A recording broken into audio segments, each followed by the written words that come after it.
Com isto, falando sobre a sua ressurreição, evidenciando aqui, provando que ele ressuscitou pelas suas aparições, Lucas ainda escreve no capítulo 1 de Atos que ele apareceu vivo com muitas e infalíveis provas, ou seja, não tinha como negar o fato da ressurreição. A pregação da Igreja Apostólica em Atos dos Apóstolos, o tema principal era a morte e a ressurreição de Jesus, com ênfase na ressurreição. Ninguém podia provar o contrário. Nenhuma autoridade judaica ou romana poderia provar o contrário. A única maneira deles calarem a voz da igreja, cessarem a pregação dos apóstolos, impedindo que eles continuassem pregando sobre a ressurreição, era apresentar a prova de que ele não havia ressuscitado. Qual seria a prova? O seu corpo.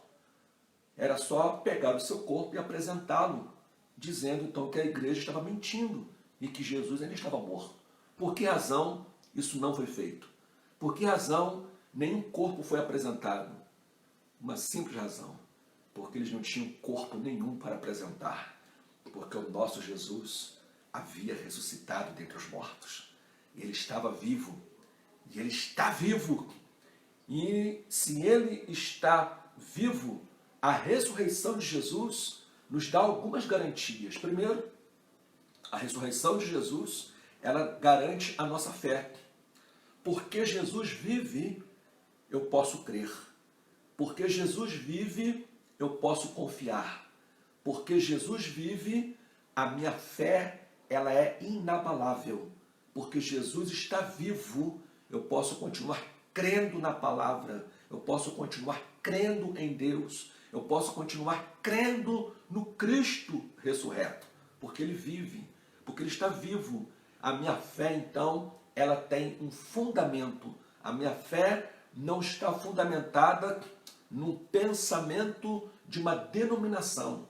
A minha fé não está fundamentada numa filosofia de vida apenas. A minha fé está fundamentada num fato histórico chamado ressurreição de Cristo. Por isso eu posso continuar crendo, porque a minha fé repousa sobre um túmulo vazio.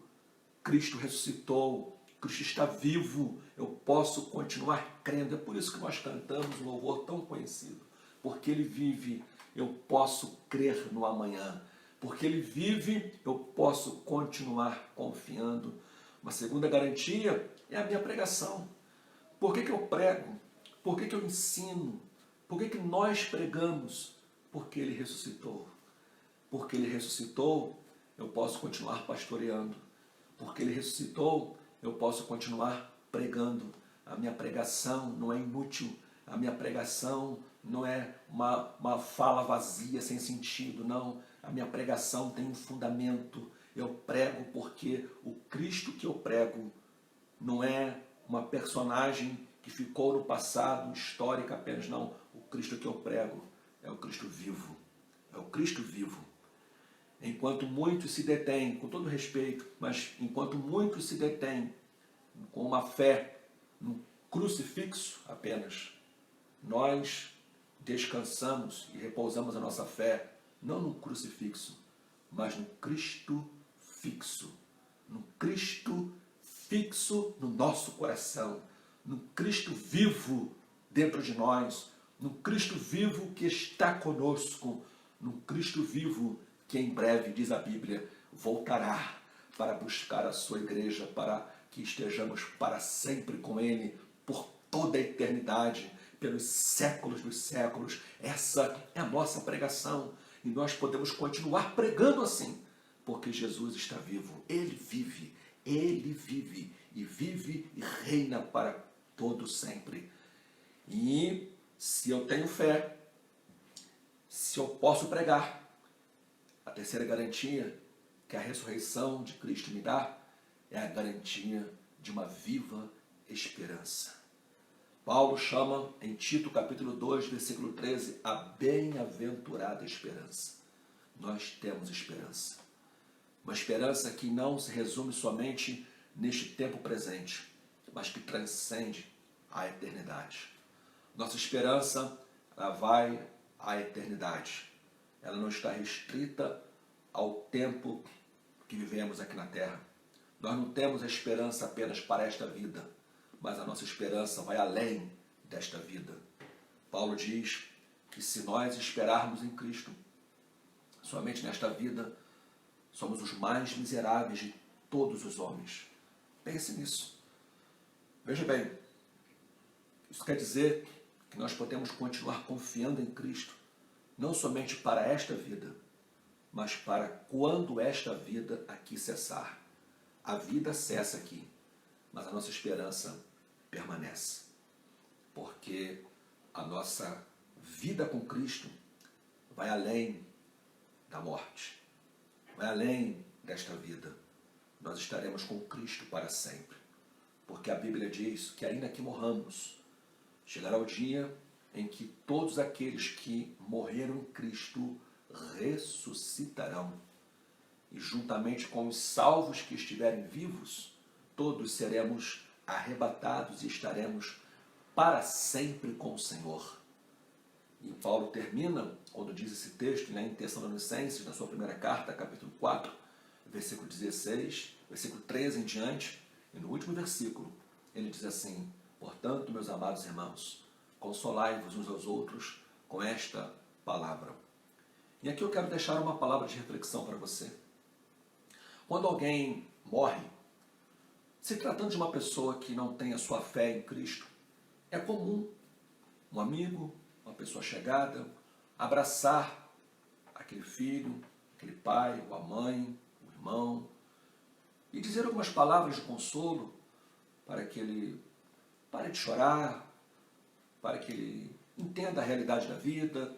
São palavras que é normal do ser humano, na hora da morte, no velório, está expressando, está dizendo para alguém que está ali à beira de um caixão, chorando a morte daquele que partiu. O homem tenta consolar. Nós também tentamos consolar. Só que quando se trata do falecimento de um servo de Deus, de uma serva de Deus, daquele que parte com Cristo, a nossa palavra é muito mais do que uma palavra de consolo para aquele que está chorando. Mas a nossa palavra é uma palavra de consolo e de esperança.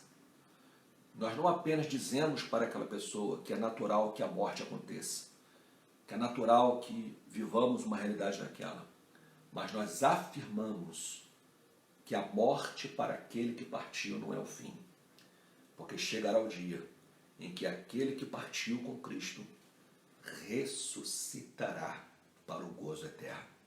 Jesus prometeu: quem crê em mim, ainda que esteja morto, viverá. Sabe por que nós afirmamos a ressurreição dos mortos? Sabe por que nós afirmamos que nós ressuscitaremos? Porque Cristo ressuscitou. E se Ele ressuscitou, e ressuscitou, como diz a Bíblia, então a nossa ressurreição também está garantida. Então, no domingo, no próximo domingo, muitos vão celebrar a Páscoa. A Páscoa, né? Vão lembrar da ressurreição de Cristo. Amém? Glória a Deus, é natural que seja assim.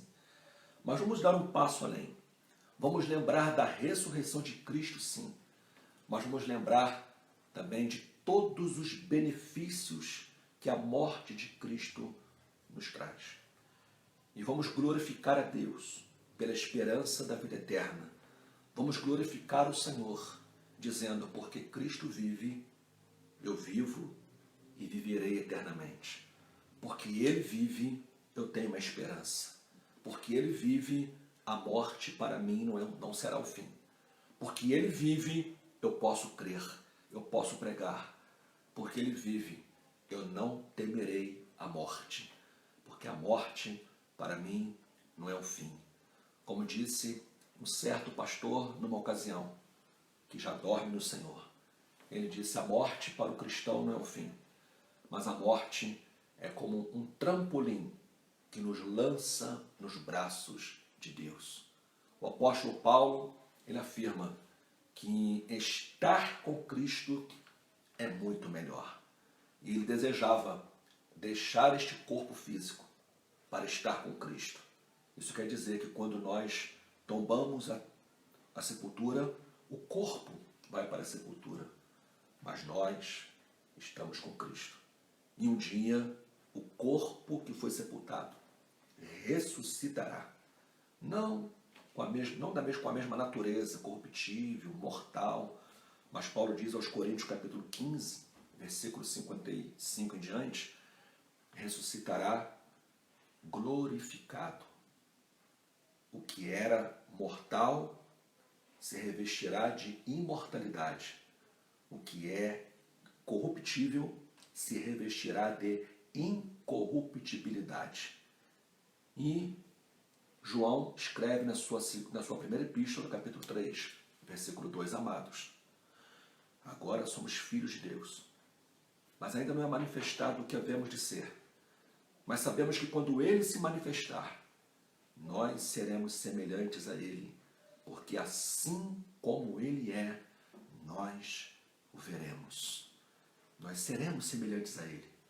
Nós teremos a natureza da ressurreição, nos dará uma condição espiritual de nos assemelharmos a Cristo na sua ressurreição. Que glória, que esperança.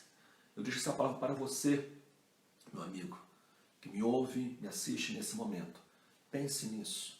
Se você está aqui, sentado, ouvindo essa palavra, é porque Deus lhe proporcionou este momento para você pensar e repensar na sua condição espiritual. Você tem essa esperança? Você tem esta certeza? O Cristo ressuscitado já é o teu Salvador? Já é o teu Senhor? Aproveite nesse momento e tome a maior e mais importante decisão da sua vida. Renda-se a Ele.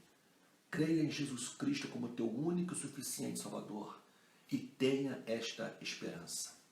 Estamos vivendo um momento de crise. Estamos vivendo um momento muito difícil a nível mundial, onde muitas pessoas estão perdendo a sua esperança. Graças a Deus que aqueles que confiam no Senhor não perderão a sua esperança, porque o nosso Cristo ressurreto está conosco e Ele vai suprir as nossas necessidades também. Ele está contigo, meu irmão, minha irmã. Mas você que ainda não entregou a sua vida para Cristo, aproveite esse momento e receba o Cristo ressurreto como teu Senhor e como teu Salvador. E passe a ter como nós a esperança, a vida eterna, a confiança em Deus para aqui, no tempo presente, e para o tempo da eternidade que nós haveremos de passar. Deus te abençoe. Eu quero fazer uma oração e quero orar pela sua vida e pela vida de todos aqueles que estão aí conectados, estão nos assistindo e recebendo esta palavra em seus corações. Senhor, eu te louvo, eu te adoro, eu enalteço e glorifico o teu nome por esta maravilhosa oportunidade de poder estar falando a milhares de pessoas, Senhor. Possivelmente nesta hora, alguns que estão assistindo ao vivo e outros que estarão assistindo posteriormente. Ó Deus, eu te peço que esta palavra ministrada, esta palavra ensinada, pregada, ela possa ser aplicada em todos aqueles que nos ouviram neste momento. Senhor, que a obra da salvação seja aplicada na vida daqueles que nos ouvem, e a fim de que, ouvindo, crendo, possam desfrutar do perdão dos seus pecados, porque Cristo morreu pelos pecados da humanidade. E havendo arrependimento, há o perdão, havendo arrependimento, há a salvação. Meu Deus, em nome de Jesus, que o teu Espírito Santo esteja falando a todos aqueles que nos ouvem nesse momento. Faz uma obra maravilhosa de salvação e aumenta a nossa fé, renova a nossa esperança cada vez mais em Ti, Senhor. Que nós possamos permanecer firmados em Cristo, no nosso Cristo vivo, no nosso Cristo ressuscitado, hoje para todo sempre. É a oração que eu te faço, no nome de Jesus. Amém, Senhor. Amém. Deus te abençoe.